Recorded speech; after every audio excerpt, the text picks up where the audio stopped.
Então, boa tarde a todos e a todas. É um prazer imenso estar aqui para mais uma conversa ao vivo, tendo hoje a companhia do professor Marcos Neira, professor da Faculdade de Educação da USP, diretor da Faculdade de Educação da USP, alguém que, como poucos, se empenha no estudo da educação física escolar, e que vem hoje para conversar com a gente um pouco sobre quais são as perspectivas da educação física, Marcos, em tempos de isolamento, de distanciamento. Isolamento não porque não estamos isolados, mas desse distanciamento físico que a pandemia de Covid proporcionou para nós. Boa tarde.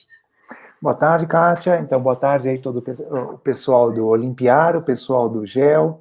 Quero dizer para vocês que é uma alegria, né? Aceitei com muita alegria o convite da professora Kátia ontem para poder conversar com vocês a respeito dessa temática tão importante. E quero cumprimentar as pessoas também que nos acompanham, que, como nós, estão enfrentando esse momento triste, né? Um momento bastante difícil, um momento bastante complicado, né? A nossa geração está aprendendo essa situação. Para nós, quase tudo é absoluta novidade. E, infelizmente, estamos enfrentando essa situação, não tendo à frente, né, na liderança do processo, não tendo uma pessoa da melhor estirpe, né? Então, isso torna as coisas um pouco difíceis, piora muito o que já é difícil, né? Então, estamos quase alcançando as 100 mil vítimas fatais, o que é uma tristeza sem tamanho para todos nós. Pois não, Kátia. Não, é incrível a gente pensar nesse número, Marcos, 100 mil, são 100 mil vidas.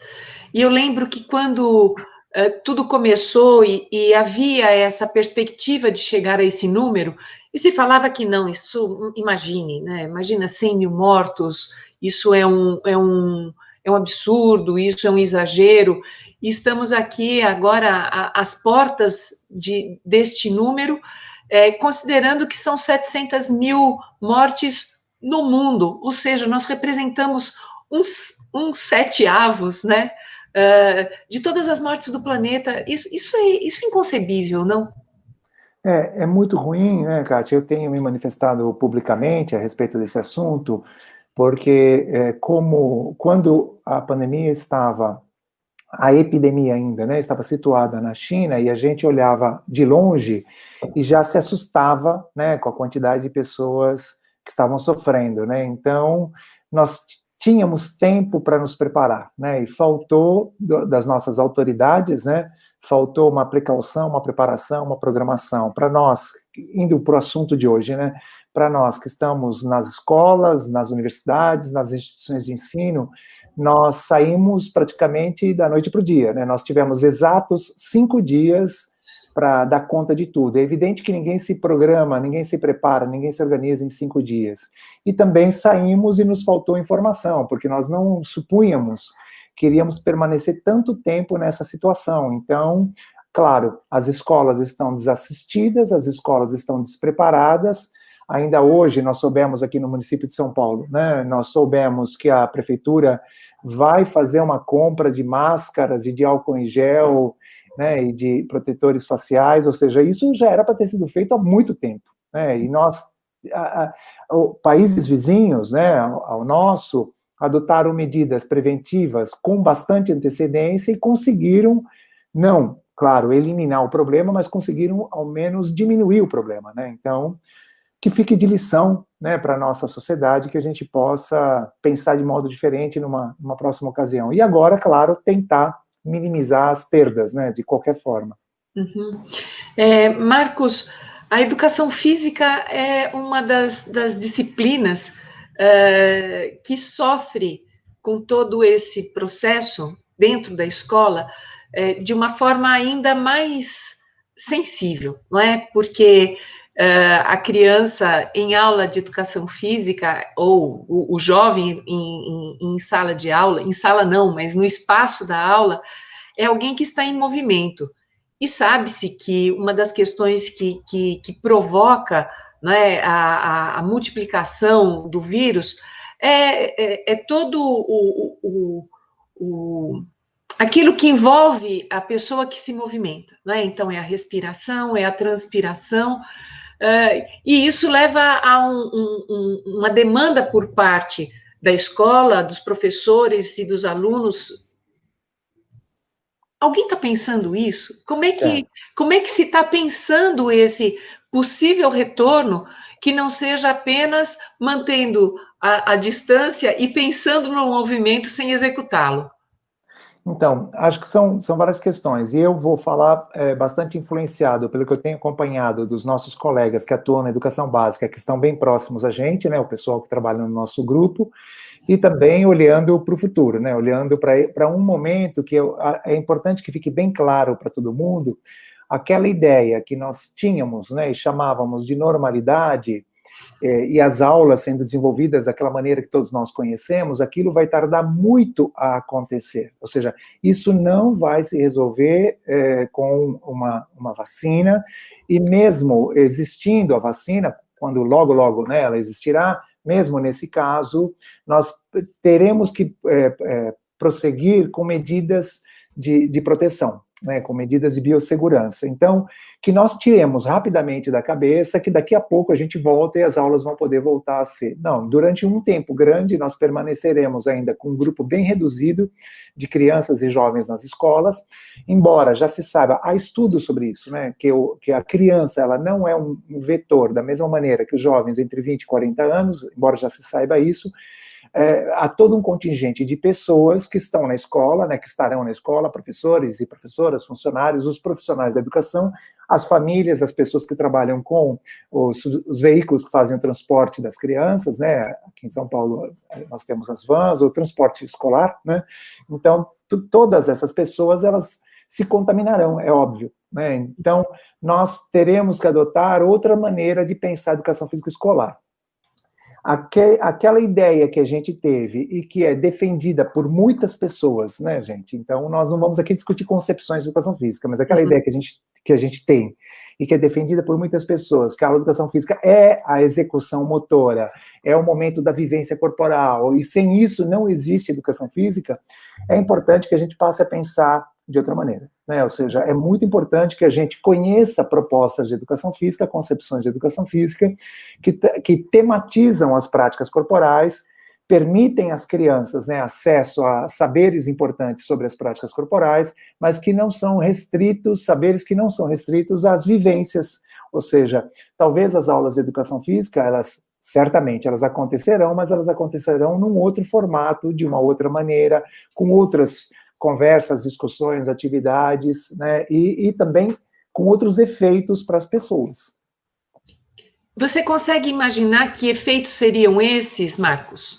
Então, é muito importante que a gente destaque alguns pontos, né, Kátia? Uhum.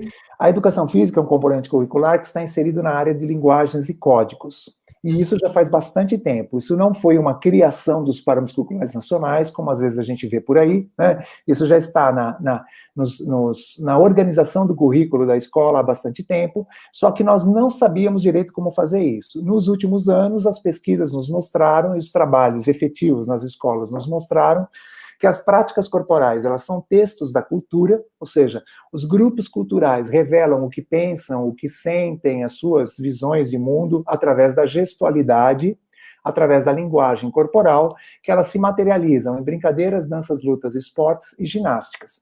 E essas manifestações, elas podem ser abordadas na escola de várias maneiras. Uma maneira é a vivência, ou seja, que aconteça a brincadeira, que aconteça a dança, que aconteça o esporte, na quadra, no pátio, no salão, seja onde for. Essa é uma maneira. Agora, nós podemos, pensando na educação física na área das linguagens, nós podemos contribuir para que as crianças aprimorem a leitura sobre as práticas corporais, na sala de vídeo, nas conversas, na leitura de textos, nos debates, nas discussões, ou seja, há várias situações didáticas que nos permitem qualificar a leitura da ocorrência social das práticas corporais. Uhum. É claro que a produção das práticas corporais, que é a produção feita pela gestualidade, ela está muito prejudicada. E nesse momento que a literatura tem chamado de pandêmico, ou daqui a pouquinho, né, pós-pandêmico, isso é quase impossível. Apesar disso, você vê muitos professores e professoras trabalhando e estabelecendo algum tipo de interação com as crianças através dos recursos remotos, né, de educação remota, como esse aqui, por exemplo, em que as crianças brincam e são filmadas, em que as crianças jogam capoeira com os familiares e são filmadas, em que as crianças dançam e são filmadas. Esse material tem sido encaminhado para os professores dão devolutivas, os professores sugerem conversas, sugerem análise, sugerem pesquisas que ajudam a compreender aquilo que as crianças fazem e que, por meio, né, de algumas plataformas, as crianças também têm acessado o que outras famílias fazem.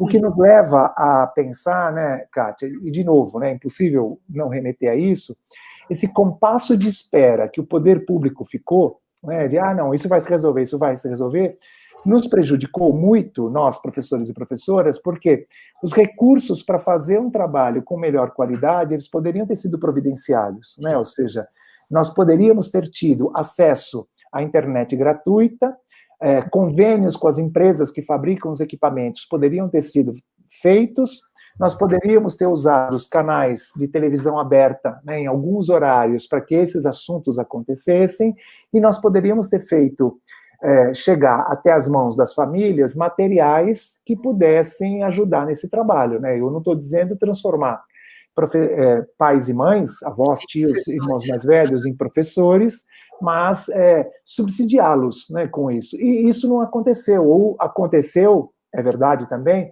em alguns municípios, em algumas regiões, ou seja, em alguns municípios, rapidamente, as equipes pedagógicas se organizaram e fizeram isso. Em outros municípios, talvez nos municípios maiores, isso ainda ficou um pouquinho, né, a passos muito lentos, né? Olha, já está chegando pergunta aqui, Marcos. Uma pergunta que veio do Júlio Fetter. A educação física corre o risco de ficar no lugar do movimento sem propósito? As aulas virtuais de educação física podem cair como momentos de diversão, esvaziando a construção das possibilidades da área? Quer dizer, eu acho que tem muito professor de educação física, como você disse, diante de toda a demora em se discutir e proporcionar possibilidades de aula que ficou nessa expectativa. Como trabalhar isso? Então, Kátia, infelizmente, né, a gente tem acompanhado esta parte da educação física que passou a sugerir que simplesmente, né, as famílias fizessem alguma coisa ou as crianças, jovens, etc., fizessem alguma coisa. Qual foi o efeito disso? Né? Algo como o Júlio pergunta, né, descontextualizado. Qual é o efeito disso? O afastamento, né? Ou seja, as crianças simplesmente pararam. Porque há outras questões interessantes, né? Então, eu sugiro, já me permitam fazer uma divulgação antes, né? Eu sugiro que vocês acessem o site, o gpef.fe.usp.br, vídeos, e lá tem um link, Educação Física Cultural na Quarentena. Há uma série de trabalhos que estão sendo feitos agora, né, ou seja, que os professores têm produzido esses materiais e a gente tem colocado na internet para que as pessoas possam se inspirar e como as coisas têm acontecido. Então, os exemplos que eu acabei de citar, né, os professores que têm tematizado brincadeiras regionais, os professores que têm tematizado a capoeira, os professores que têm tematizado as danças, isso tem acontecido. E as famílias, elas têm participado desse processo porque são as famílias que filmam a criança, ou são as famílias que ajudam a criança a buscar informações, ou são as famílias que se envolvem no trabalho de diferentes maneiras. Há professores que têm tematizado os jogos eletrônicos, né, os videogames, há professores que têm tematizado o xadrez, por exemplo, né, então o professor, a professora, para que ele possa manter esse vínculo importante com as suas crianças, com as suas turmas, ou com a sua escola, né? Porque a gente precisa reconfigurar isso, né, Kátia? Isso também é importante. Isso. Para que a gente possa... esses professores, eles também se sentem mal, né? Quando eles não têm retorno, quando eles não mantêm um vínculo. Então, para que isso aconteça, a gente precisa trabalhar com uma perspectiva de educação física que seja situada sócio-histórica e politicamente. Então, nós não podemos pensar, gente, que a educação física, nesse momento, vai ser um componente que vai ajudar a adquirir e manter a saúde, como a gente às vezes tem visto. Então, o professor não está aqui para ficar fazendo, né, repetindo movimentos para que as crianças copiem à distância. Não faz sentido isso. Agora, tem tido um retorno positivo aqueles trabalhos em que os professores vão dialogando a partir daquilo que as crianças vão produzindo e engajando os grupos nesse processo. Então, nós nos acostumamos, né, a professora Kátia e eu, né, o Wilson, que agora estamos aqui participando dessa live, pelo menos dessa maneira, né, nós nos acostumamos com um processo de pedagógica, cada professor é responsável pela sua sala, cada professor pensa o que vai desenvolver, e eu tenho acompanhado uma escola em que eles quebraram essa lógica e eles trabalham com um tema. Então, a escola inteira está trabalhando com um tema. Quando concluir esse tema, a escola passa para um outro tema. Quando concluir esse tema, a escola passa...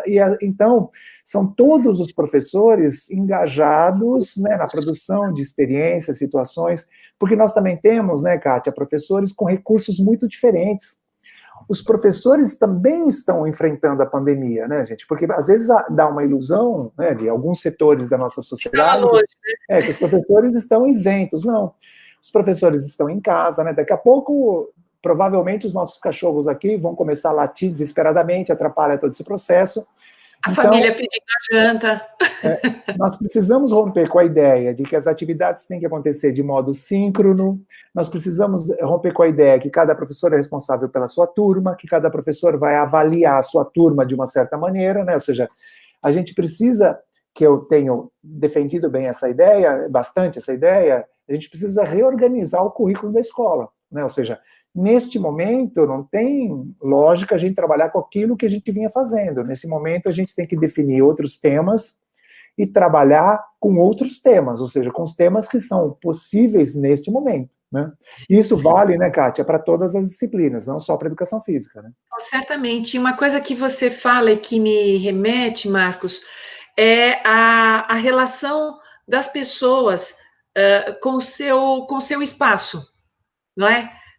Porque se antes você tinha a ocupação de um espaço na escola, hoje cada um lida com essa limitação dentro da sua própria casa e na relação com o outro. Então, há uma revolução, vamos dizer assim, nessa relação que envolve o tempo e o espaço individual e coletivo. Porque você fala, né, da família que filma a criança. Então, nesse sentido, também a educação deixou de ser aquela coisa terceirizada, como vinha sendo, e a educação invadiu os lares, envolvendo aqueles que queriam, que desejavam, e aqueles que também não tinham nada a ver com isso e que são obrigados a se inserir nesse contexto, né? Exatamente. Como nós temos uma desigualdade gigantesca, nós temos situações em que algumas das atividades que a escola propõe só podem ser feitas quando o pai chega em casa com o seu, né, aparelho celular, ou é a avó que ajuda, ou seja lá o que for, né? Dia desses, eu acompanhei um trabalho que o professor está tematizando esportes, e o filho dele, né, uma criança, né, de 7, 8 anos, filmou o pai, e o pai fazendo os desafios para os alunos, né, para os estudantes. E o pai, ele tem, lá no quintal da casa dele, ele tem uma tabela, porque esse pai tinha uma relação muito interessante com o basquete, ele tem uma tabela adaptada, né, um aro numa parede. E aí ele falava para as crianças, né, olha, eu gosto desse esporte, eu faço isso, eu faço aquilo outro. E você, o que você faz? E aí, 2, 3 dias depois, ele começa a receber os vídeos, ou seja, quais são os esportes que as crianças estão fazendo, ou melhor, quais são os esportes, Kátia, que as crianças estão reelaborando em casa? Porque, gente, eu também, né, fui criança numa certa casa, né, eu tinha 2 irmãos, e a gente fazia as nossas adaptações, né, fazia um futebolzinho na sala, tinha o nosso tipo de brincadeira, tinha nosso tipo de organização. Então, é esse contato, e claro, né, ou seja, de vez em quando a gente derrubava um vaso, de vez em quando a gente... Mas, gente, é o contexto que nós temos agora, né? Ou seja, como é que as crianças estão lidando com a situação que nós temos agora. Então, não se trata, né, gente, de fazer uma leitura crítica do basquete profissional. Não é nada disso, né? Ou seja, como que esse professor recria o basquete com o filho pequeno, como que cada família faz isso, né? Então, você vê lá os vídeos, você vê uma sala, 2 crianças, né, um adulto e o pai mostrando né, uma gestualidade da capoeira e as crianças fazendo do jeito delas. Então, esta é a parte da vivência.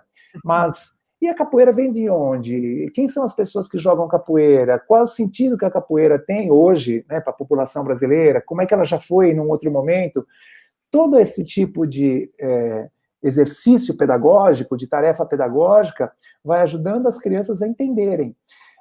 Há um trabalho bem interessante que eu recomendo, que o professor, tematizando o futebol, ele enveredou pela discussão do futebol feminino, pela discussão das pessoas transgênero que participam, né, da modalidade, como é que está essa discussão mais ampla, e aí esse processo vai sendo enriquecido com sites sugeridos, debates sugeridos, conversas em casa. Então isso que você traz, né, Kátia, é muito interessante, porque de repente as famílias também se viram envolvidas, né? A gente vê memes de vez em quando, ou gravações que as famílias reclamam, né?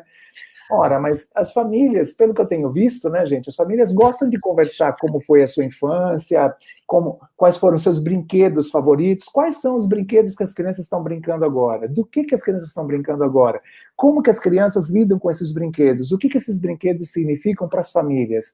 Então, tem espaço para fazer essa conversa, né? Eu resisto, Kátia, à ideia de que a gente não tem o que fazer, né? Eu sei que muitos professores e professoras falam, eu não consigo. Tá bom. Mas é interessante que eles saibam que é possível alguma coisa. E aqui não tem nada de herói, porque eu estava louco para fazer essa provocação, não sei se todos vocês sabem, mas eu conheci a professora Kátia, ela assistindo a apresentação que ela fez da pesquisa de livre docência dela, onde ela discutiu o mito do herói, né? Então eu conheci a Kátia lá. E aí, então aqui não tem nada de herói, aqui tem pessoas, né, com as suas condições concretas que fazem o que podem fazer. É só isso, né? Mas como diz o Campbell, o Marcos, somos todos heróis no momento em que saímos da bolsa do líquido amniótico da mãe e respiramos com os próprios pulmões. Né? Daí para frente, somos todos heróis, né? Porque o ato de respirar exige da gente um esforço que tira a gente da zona de conforto. Mas você falou de uma coisa aqui agora, que eu não sei se minha irmã tá aqui na sala assistindo a gente, mas foi um flashback total, porque a gente morava num sobradinho, na freguesia Dó, quando a gente era criança, e morava, era um sobrado desses geminados, né? E a gente não tinha quintal. E nós éramos 2 garotas, assim, muito, muito, muito cheias de energia. Então, nós 2 adorávamos voleibol e a gente jogava voleibol dentro de casa. Nós quebramos umas 4 arandelas da parede e toda vez que a gente quebrava, meu pai falava, se você quebrar a próxima, vocês vão apanhar, né? E eu lembro que da última vez que a gente quebrou uma, que ele ficou muito, muito bravo, ele falou assim, da próxima vocês não escapam. E óbvio, a gente quebrou, né? E a gente improvisou uma arandela, né? A gente fez lá uma arandela de papel que não durou muito, óbvio, claro que iam perceber, mas para mostrar que como a dinâmica da casa faz com que a gente ressitue tudo isso. Eu lembro da gente andar de skate numa casa que tinha, sei lá, 4 metros de largura, e a gente ia de ponta a ponta da casa, andando de skate por cima de tapete, enfim. Acredito que todas essas circunstâncias levam a gente sair dessa fantasia de uma casa perfeita, de um momento perfeito de lazer ou de mobilidade. E talvez o que esse momento nos mostre é que melhor do que trabalhar com o real é trabalhar com o possível, né? Porque isso é o que se coloca para a gente a todo instante. Exato, né? Infelizmente, né, Kátia, para muitas famílias, é óbvio, né, estão vivendo situações dramáticas em que praticamente nada disso é possível. Mas para uma outra parcela das famílias, isto tem sido possível, a prática está mostrando, e o que nós precisamos fazer, né, é pressionar as nossas autoridades para que seja possível para todas as pessoas, né, para que a gente atravesse, como eu disse no começo, né, para que a gente atravesse esse período com o mínimo possível de dor, né, ou seja, dor todos nós estamos sentindo, e nós, professores, eu tenho dito isto, Kátia, nós, professores, temos que admirar os nossos colegas da saúde, é verdade, porque os nossos colegas da saúde estão no que nós chamamos, né, de linha de frente, mas nós estamos logo atrás, né? Nós estamos preocupados. Eu tenho vivido isso, né? Porque eu fico preocupado com a situação dos meus alunos, fico pensando em como preparar bem as atividades, fico engajando os meus alunos nas atividades, tenho acompanhado na faculdade o esforço que os professores e professoras fizeram, né? A maioria não tinha recursos, nem sabia, e foi se virando, foi aprendendo, né? Foi desenvolvendo, e com as escolas também. E nós temos uma geração de crianças e de jovens que, em sua maioria, eles têm um trânsito, né, nesses recursos tecnológicos que facilitam este tipo de trabalho que eu estou mencionando. Isso acontecia, Kátia, mesmo antes da pandemia, né? Ou seja, as crianças produzindo coisas muito interessantes, gravando essas coisas, subindo para as redes sociais, e os professores que vinham trabalhando com essa perspectiva, que a gente chama cultural, os professores trabalhando com essa perspectiva também dialogando com as crianças, né? Porque os professores também foram aprendendo isso, e também foram engajando. E nós temos professores e professoras que, né, transitam com bastante facilidade, né? Olha, temos aqui algumas perguntas, Marcos, vamos lá. Marília Menezes Nascimento de Souza, que ela diz que no colégio de aplicação da UFS, essa experiência também está acontecendo, trabalhando com temas definidos para a escola toda, construindo caminhos articulados, a Federal de Sergipe, né? Então, ela diz que temos aprendido muito com esse processo, especialmente no sentido de construir com a comunidade escolar outra representação da educação física escolar e muito engajamento interdisciplinar. É isso, é o que você falou, já não dá para ser uma proposta de disciplina, mas tem que ser um pacote, né, Marcos? Exato, exato. Que bom, Marília, que você está acompanhando aí, que bom ouvi-la. A Marília esteve conosco, Kátia. A Marília fez aqui na Faculdade de Educação, fez o seu mestrado lá, concluiu em 2012, estudando a realidade da educação infantil, da educação física na educação infantil, lá em Sergipe, né? E é interessante o que a Marília traz, né? Porque esta situação tem obrigado as escolas, no sentido figurado de escola, né, gente? Porque nós não estamos no prédio, né? Mas a escola enquanto instituição, tem obrigado a escola também a se reorganizar. Então, vamos supor que as professoras e professores estão tematizando como é que é o bairro, como é que são os equipamentos públicos que estão disponíveis, como é que se organiza a distribuição naquele espaço geográfico, naquele território. Ora, tem um componente interessante aí, que é como a cultura corporal acontece. Então, nós temos 4, 5 professores trabalhando com o mesmo tema e a colega de educação física, o colega de educação física, contribuindo com esses saberes e incitando as crianças nessa discussão, né, ajudando as crianças a problematizarem isso. Eu não vou ficar dando exemplos aqui, né, porque cada escola é cada escola. Agora, cada escola tem o seu projeto. E aí o professor, a professora de educação física tem que sentar junto com o pessoal na sala virtual e planejarem, e esse professor, essa professora, se preocuparem como que os saberes da educação física podem ajudar as crianças a entenderem essa realidade, a entenderem as coisas como elas estão acontecendo, né? Uhum. Marcos, eu vi agora à tarde que aqui em São Paulo houve um recuo do governo estadual para que as aulas começassem em setembro e elas estão projetadas para outubro. Como é que você vislumbra esse calendário? O que você pensa deste calendário? Pela questão pessoal, né, e institucional, eu quero manifestar, expressar a posição da Faculdade de Educação, né, que nós aprovamos na quinta-feira passada uma manifestação dizendo que a gente entende que o retorno às atividades presenciais ele só pode acontecer quando houver condições de segurança, de biossegurança para todas as pessoas, né? Então nós defendemos isso e eu sou fiel a esse pensamento. Eu entendo que isso que um retorno só pode acontecer numa situação como essa, né? Ou seja, quando as autoridades sanitárias nos digam que há condições de voltar com risco mínimo, né? Ontem eu participei de uma atividade com o pessoal da área da saúde, né? Uma indicação do Ministério Público, e lá os médicos participantes, infectologistas participantes, disseram que neste ano nós não teremos condições. Caso zero, né? Ou seja, nós não teremos isso, né? Ou seja, nós invadiremos o primeiro semestre do ano que vem letivo, né? Ou, perdão, letivo não, civil. O ano civil entraremos em janeiro com casos, né? Ou seja, mesmo que diminua a curva, nós teremos casos. Então, mas vai chegar um momento, né, Kátia, que mesmo com casos, a segurança nos permite retornar. Nós retornaremos, seja nas instituições de ensino superior, seja na educação básica, nós retornaremos com políticas de segurança, práticas de segurança, né? Por isso que eu estou bastante chateado com as autoridades, né, educacionais, das secretarias estaduais do Brasil e municipais, porque isso está muito devagar, né, gente? Ou seja, nós temos que correr com isso. Quantas pessoas em grupo de risco, como que a gente compra esses materiais, como que esses materiais chegam até todo mundo, como nós vamos produzir protocolos em cada uma das escolas. E isso, colegas, a experiência real aqui na faculdade tem mostrado que isto é cada setor discutindo, isso demora muito.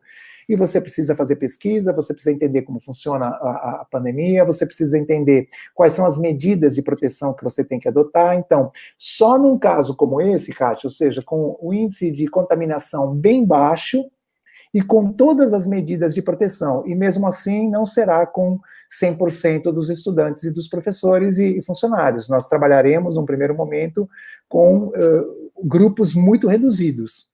E lembrando, né, gente, ou seja, vamos, por favor, né, as pessoas que estão nos acompanhando, né, vamos tirar da cabeça que as coisas serão como eram antes. Não serão, né? Então, nós temos que combater essa ideia de que acabou a pandemia e que agora as pessoas podem ir para a festa.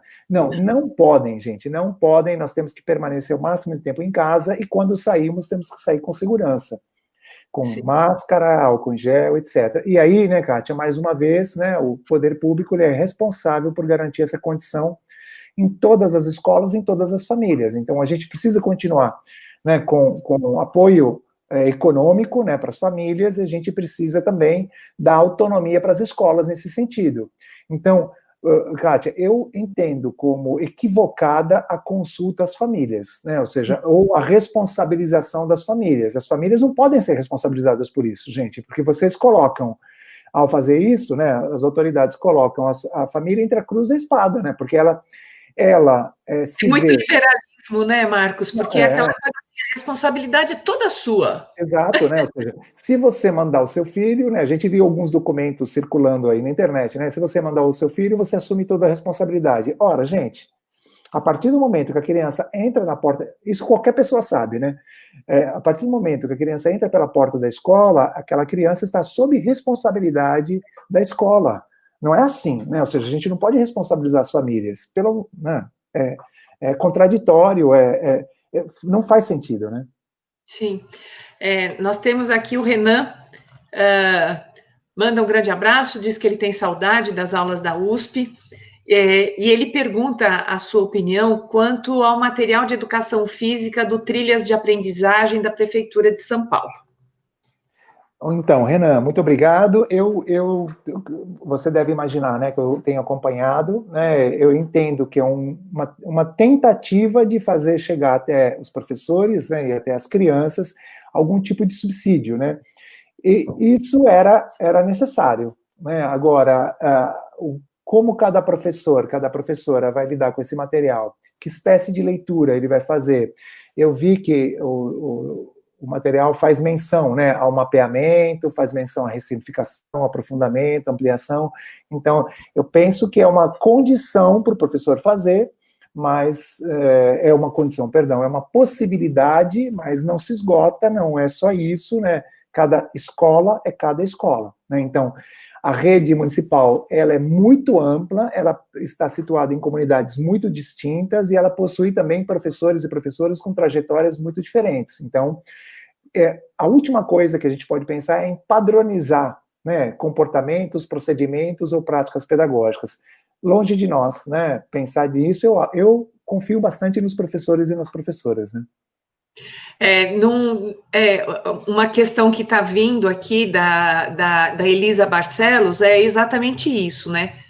como é que ficam os professores nessa situação, não é, Marcos? Porque a responsabilidade, a penalização, quer dizer, o professor hoje está numa situação bastante delicada, né? É um nível de exigência, recai sobre ele e sobre elas, né?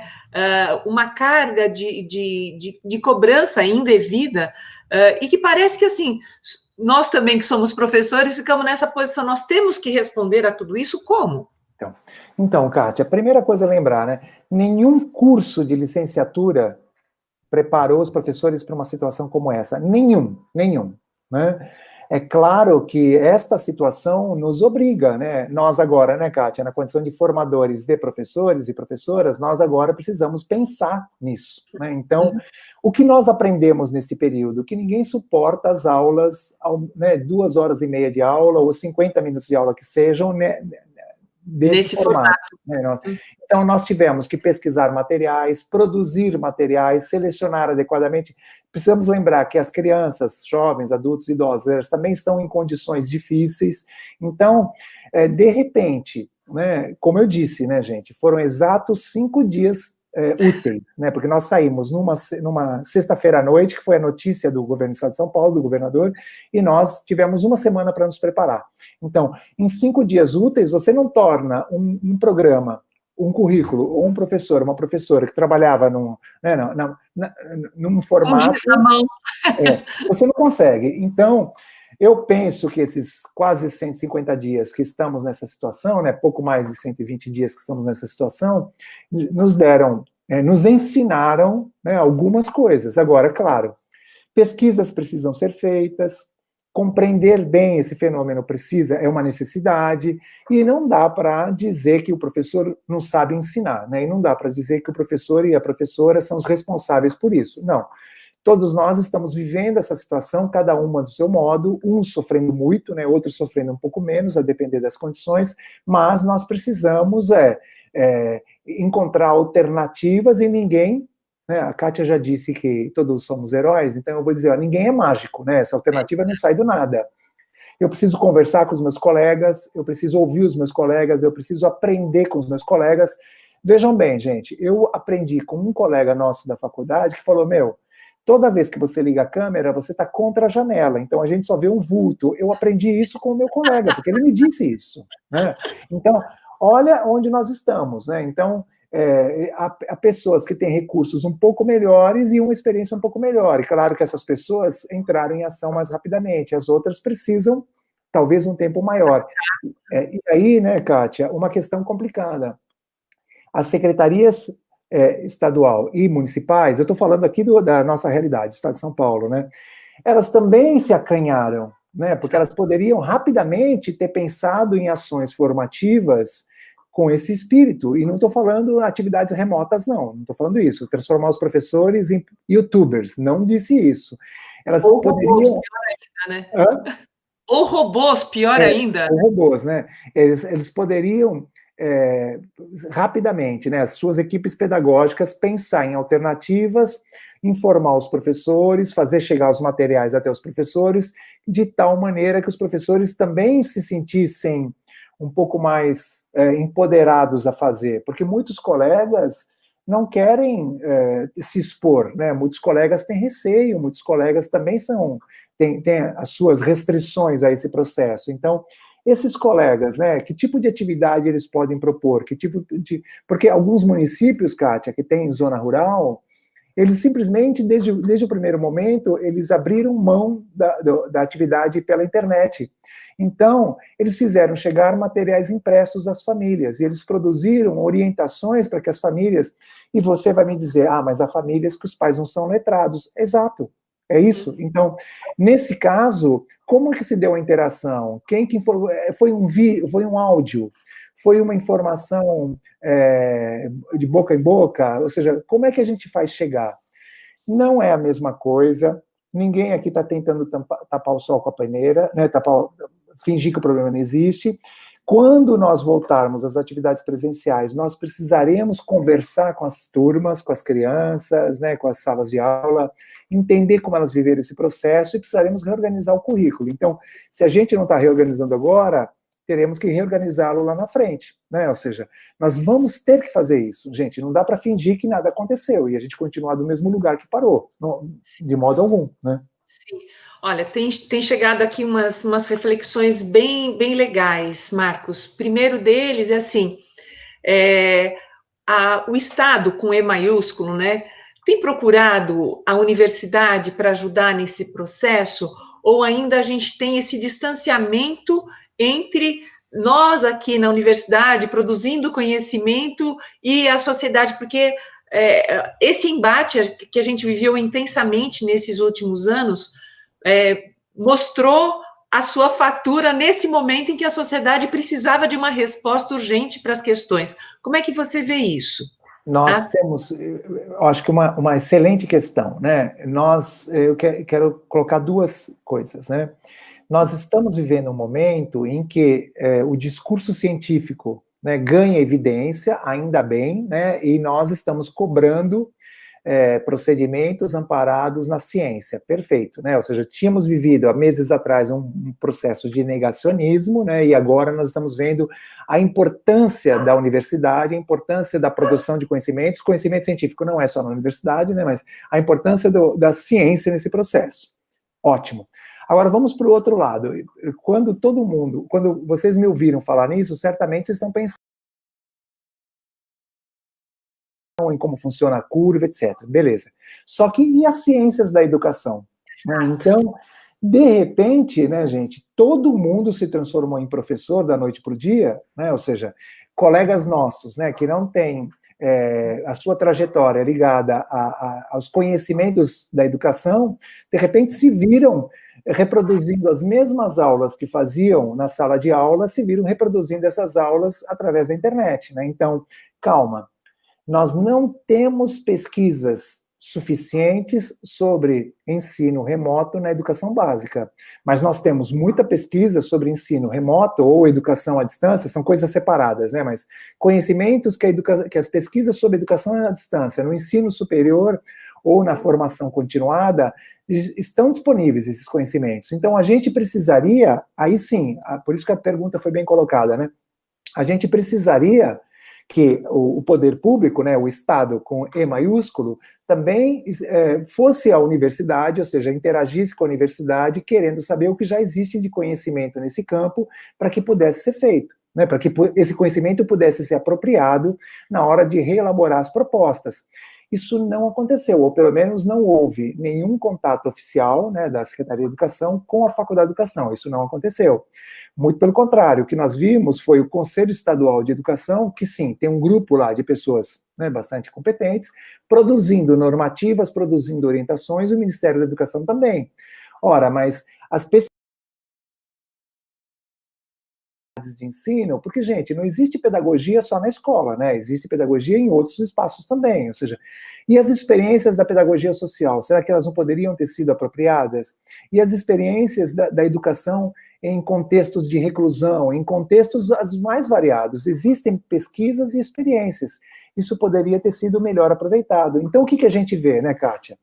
Os nossos colegas na faculdade que têm acesso a esses conhecimentos, rapidamente eles conseguiram, né, conectar seus estudantes, ajudar. Nós montamos lá, né, um grupo de apoio às estratégias digitais, que tem funcionários, estudantes, professores, que a coisa está andando muito bem, né, nesse sentido de apoiar os colegas. Nós tínhamos professores que nunca tinham feito esse tipo de experiência, e eles precisavam de um tipo de conhecimento específico que é resultado de pesquisa. Então, infelizmente, até o momento, se essa busca aconteceu, se deu através das pesquisas publicadas, através do acúmulo de conhecimento sobre o assunto. Não foram estabelecidos convênios, assessorias, parcerias, especificamente para esse momento, né? Então, essa reorganização das atividades, ela não contou com um apoio lado a lado da universidade. Vamos dizer que informalmente isso tem acontecido, porque muitos professores das redes estão vinculados à universidade de várias maneiras, né? Estão vinculados através dos grupos de pesquisa, são egressos do ensino superior, ou nos programas de pós, ou da graduação. Então, claro que esse conhecimento também chega por outras vias, né? Não vamos pensar que é só um canal. Há vários canais que isso acontece, né? A própria Marília, por exemplo, acabou de dar um exemplo. Sim. Outra questão que chega, Marcos, que é da Jaqueline Martins, é que os estudantes, por sua vez, no princípio do primeiro semestre, tinham se matriculado em cursos presenciais, não é? E no decorrer aí, eu pelo menos cheguei a dar duas semanas de aula na sala, e de repente a gente vê assim que tudo se transforma, e do ponto de vista do estudante, também é uma grande revolução ter que estar em casa lidando com atividades profissionais, atividades domésticas e ainda assistindo aula. Ter empatia com essa situação também transforma todo o processo de ensino-aprendizagem, né? Perfeito. Então, obrigado, Jaque. Um beijão para você, para a Lara, que estão aí, né? Jaque, você tem toda a razão, né? Nós temos um problema que é um problema legal, que como é que o Ministério da Educação, o Conselho Estadual, o Conselho Municipal estão tentando contornar esse problema, né? Ou seja, validando as atividades que têm sido feitas, abrindo mão dos dias letivos e responsabilizando os professores por esse processo, né? Então, isso tem acontecido na educação básica e no ensino superior, né? Ou seja, nesse caso estamos, né, da mesma maneira. E claro que qualquer estudante poderá, em algum momento, pleitear isso. Peraí, eu me matriculei num curso presencial, eu não me matriculei neste formato. É engraçado que nessa situação, né, as escolas privadas logo se preocuparam, né, porque as famílias matricularam as crianças numa certa condição, e dia desses eu estava acompanhando um informe que nós tivemos um crescimento muito grande de alunos transferidos da rede privada para a rede pública, por várias razões, porque as suas famílias também estão enfrentando dificuldades. É um engano a gente pensar que todas as escolas são de elite, né, no sentido econômico, né, é um engano, né, não existe isso. A maioria das escolas privadas, elas estão longe desse lugar. Mas nós precisaremos responder por isso. O Ministério da Educação, melhor dizendo, né, o Conselho Nacional de Educação, já disparou resoluções autorizando essa conversão. Na Universidade de São Paulo, os professores também foram, vamos dizer assim, levados a reorganizar e a validar uma coisa pela outra. Isso, em certo sentido, vai acontecer na educação básica, mas a pergunta-chave que qualquer professor e qualquer professora precisa se fazer é: e as crianças, jovens, adultos e idosos que não puderam acompanhar, né? Então, esse é o nosso compromisso, porque a educação, Kátia, e a educação física são direitos das pessoas, né? Ou seja, são direitos. Nós estamos comprometidos a oferecer-lhes as melhores condições possíveis. E quando isso puder ser feito, nós teremos que fazer, né? Ou seja, a gente não pode dar, essa é a minha opinião pessoal, a gente não pode dar o ano por aprovado, o ano por perdido, o ano por vencido, e no ano que vem a gente matricula todo mundo, né, num outro ano e finge que não aconteceu 2020. Não. Eu penso que nós temos razões de sobra para, quando voltarmos às atividades presenciais, reorganizarmos o currículo e trabalharmos com todo mundo. E por isso que eu disse, né, vamos fazer uma boa avaliação, vamos entender como cada pessoa viveu esse processo e vamos começar a partir daí. Não dá para a gente pensar que está tudo bem, né? Então, a faculdade, ela se posicionou contra o Enem, se posicionou contra o vestibular, né? Então, nós temos um posicionamento que é divergente de muitas instituições, que estão, não, isso não está acontecendo. Não, está acontecendo, é grave, é difícil, e a gente precisa lidar com essa situação. A Ana Flores... Ana Flores, né? Ela diz que as crianças precisam urgentemente ser ouvidas quando as aulas recomeçarem, que ela entende que a criança precisa ser protagonista em algum momento da história. Mas eu acho que não são só as crianças, né, Marcos? Isso que você diz sobre também na universidade, nós teremos que fazer um grande processo de escuta de tudo isso que acontece em 2020, pelas repercussões e pelos desdobramentos disso na vida de todo mundo, seja dos estudantes, seja dos professores, seja dos funcionários da universidade, não é? Certamente nada efetivamente será como antes, né? Isso não é a música do Lô Borges, né? Isso o momento que a gente vive e que sabe-se lá como é que nós vamos lidar isso em 2021. Então, Kátia, eu acho que a Ana tem toda a razão, né? Vamos, né, uma coisinha de cada vez. Em primeiro lugar, nós não temos, a gente começou a live dizendo que nós estamos vivendo isso, a nossa geração está vivendo isso pela primeira vez.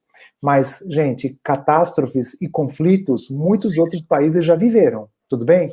E em situações como essas, a desigualdade aumenta ainda mais e a possibilidade da evasão, ela é gigantesca.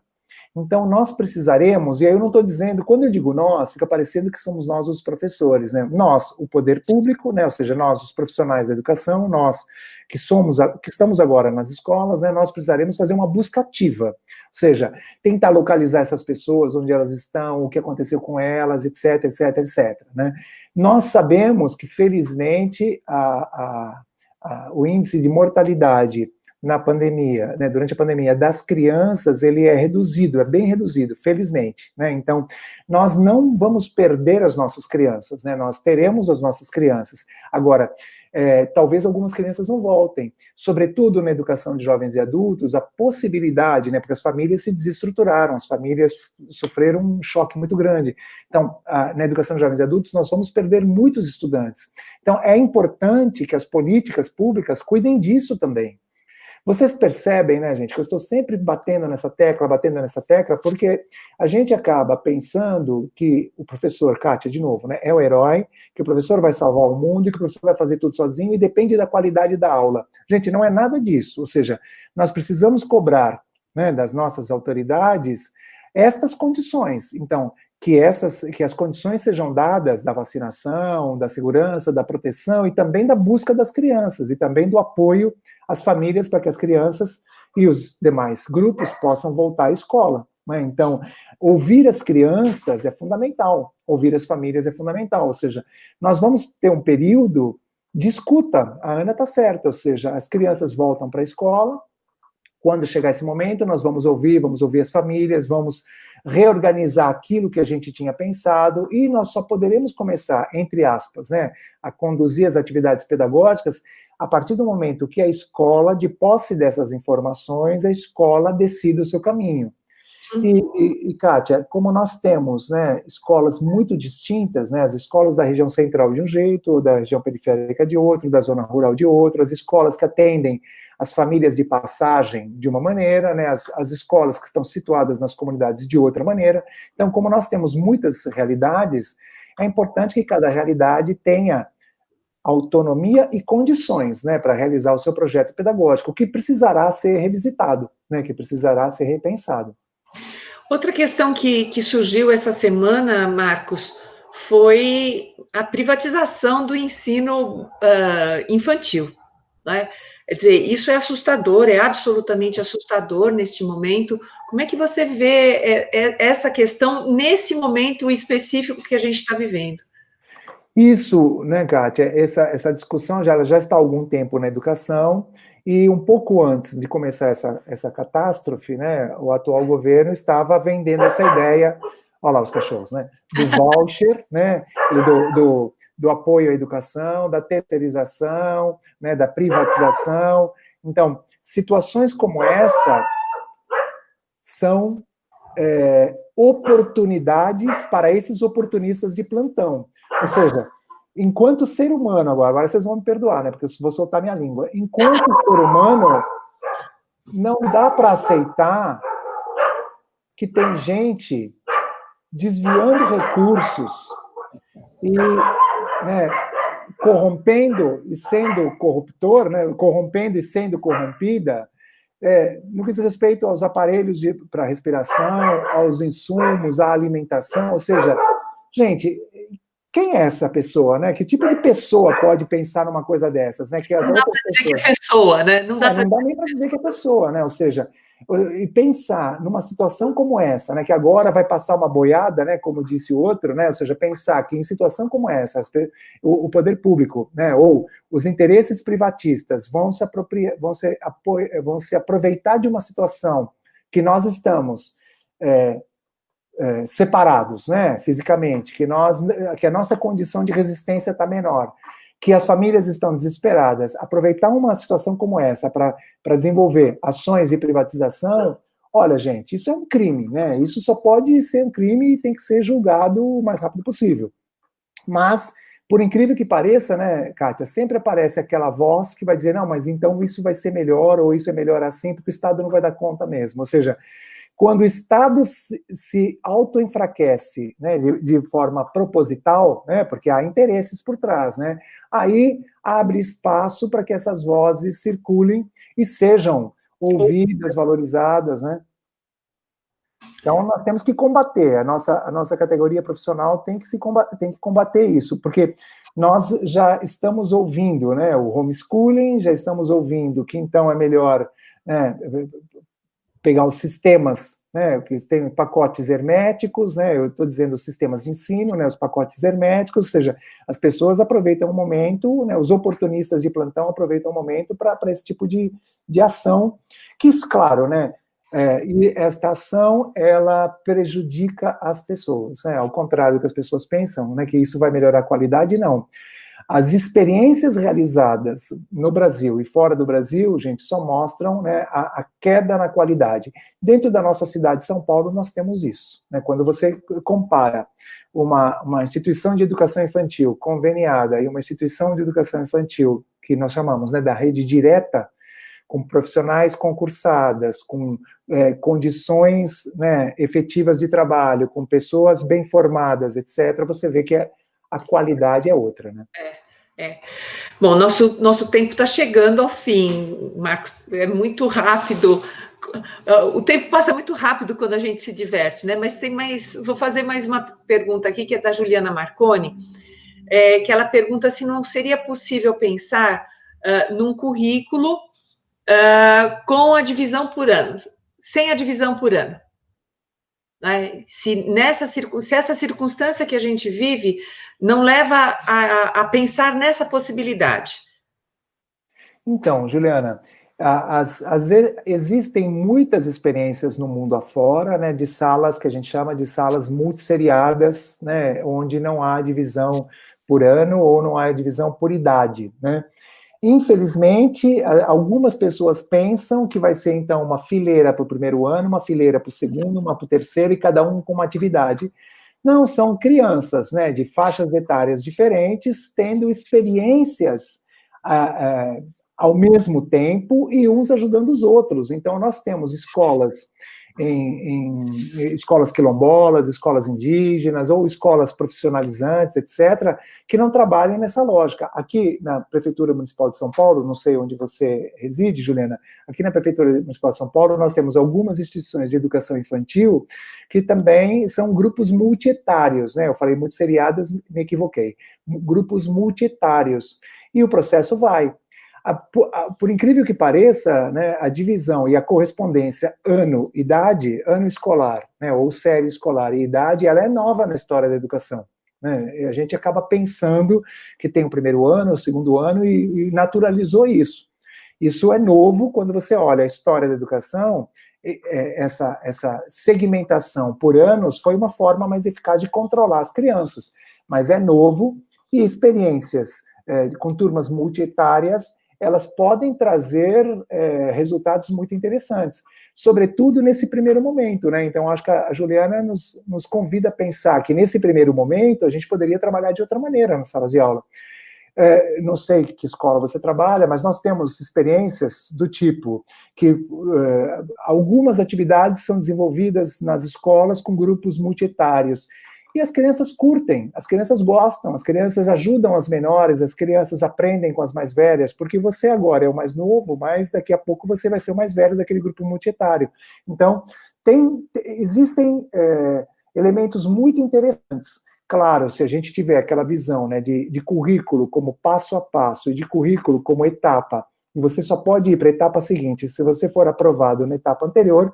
E essa visão não cabe com grupos multietários, mas eu apoiaria, né, um projeto pedagógico com esse espírito, né?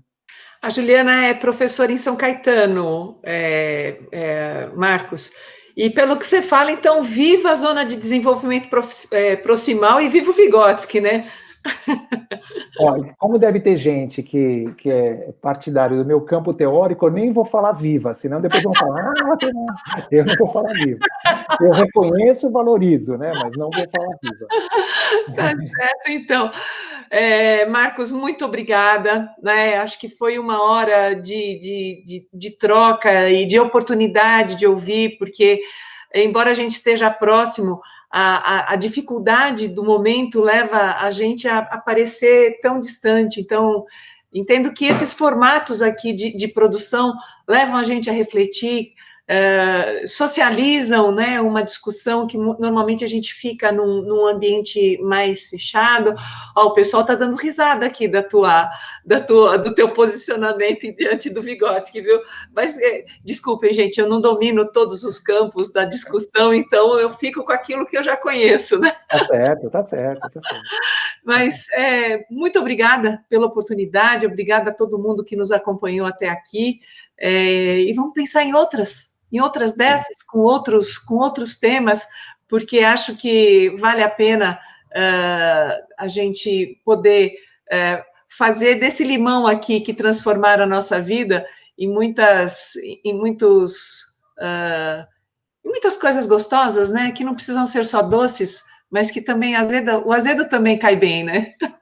Isso. Eu agradeço, Kátia, a oportunidade, parabéns ao trabalho que você vem fazendo, aí com a sua equipe de apoio, né, que tem dado o Wilson, né, hoje que nos ajudou, e quero cumprimentar os professores e professoras, dizendo para eles, né, reforçando que a gente tem muita esperança no trabalho que vocês realizam, né, nós entendemos que é fundamental na sociedade, e ainda bem que vocês existem, que a gente pode pensar numa sociedade melhor do que essa que nós temos aqui agora. Então, fica aí para uma próxima oportunidade. Obrigada, e que a gente não perca a disposição na luta e também a esperança para levantar todos os dias e seguir a nossa jornada heróica. Exato, exato. Obrigada, Marcos. Obrigado. Até a próxima. Vamos em frente. Obrigada, Rovilson, por todo o Tchau, apoio. pessoal. Até a próxima.